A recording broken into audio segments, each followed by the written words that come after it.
Hey, I'm back with another video. Actually, this video, I'm even going to let you know, was like 2 seconds after the other video. It was just dawning on me. I was thinking about my son and the distance learning going on in the school system and the online schooling. So, and it's funny because, let me ask you this, and just a sentence, I guess. Is the Bible hard to understand? At first, yes. You've got to read it. A lot of it's not. I mean, I don't want to say it's a tricky question, but there are some parts that are just obvious. Some parts you have to read a little bit, and you reread it and you're like, okay, there it is. I get it now. You know what I mean? You look at it. You're not too stupid to understand the Bible. You're not. You're absolutely not too stupid to understand the Bible. Have you been convinced that you are? Yeah. They won't say that. Oh, well, we don't say people are stupid. They need understanding and clarity. Who's understanding? Who's clarity? Yours? Man's? No, I'll go with the understanding of the Bible and the clarity of the Bible. You can understand it. Totally. You can completely understand it. But from a personal standpoint, I can tell you for a fact that the nonsense of the intellectual approach and the philosophy, again, the word philosophy, it's dead. God doesn't rely on it. It's not there. In fact, the Bible is against the philosophy, if you want to get to the point. There's a specific scripture, and I apologize for not knowing it off the top of my head, that it talks about, be careful of the deception of the philosophers.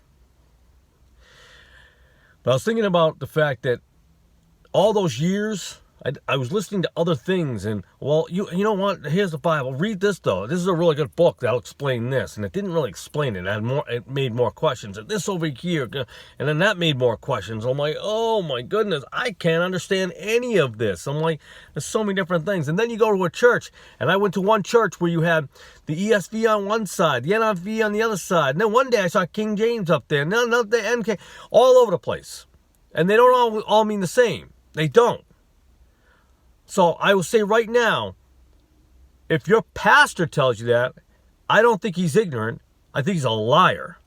I'll call it, he's a liar. Because they're not all the same.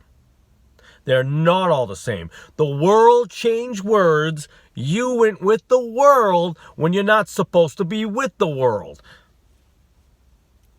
Not of the world. In the world, you have to be out here, but not of the world. Remember that. It is in the Bible. You know, the Bible that you've been perverting over the years. So sad. So sad. But I want to get back to what I was saying. And there's all that confusion. I've met Catholics who are confused. They can't. I don't think I can honestly say this. And I have to talk to my dad and his perspective, and even my brother from his perspective. But I don't think I've ever met Catholics that have agreed on things, really. I get 1,000 different answers, and sometimes they can't even answer. They will. I've had guys tell me right to my face, go, I'd have to ask my priest.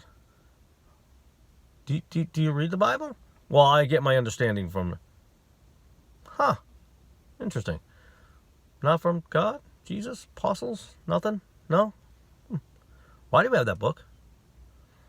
You might as well toss it right in the trash.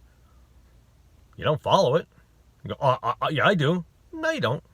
No, you don't. We'll get into that discussion at another point in time. But I was thinking about my son for the fact that we signed him up for homeschool, an online homeschool.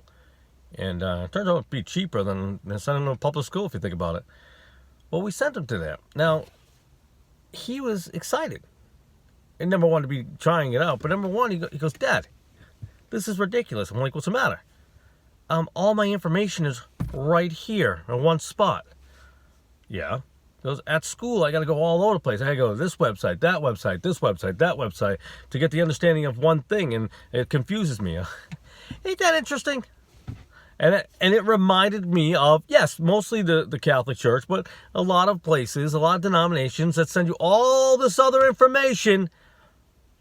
And the information was right here. An interesting correlation.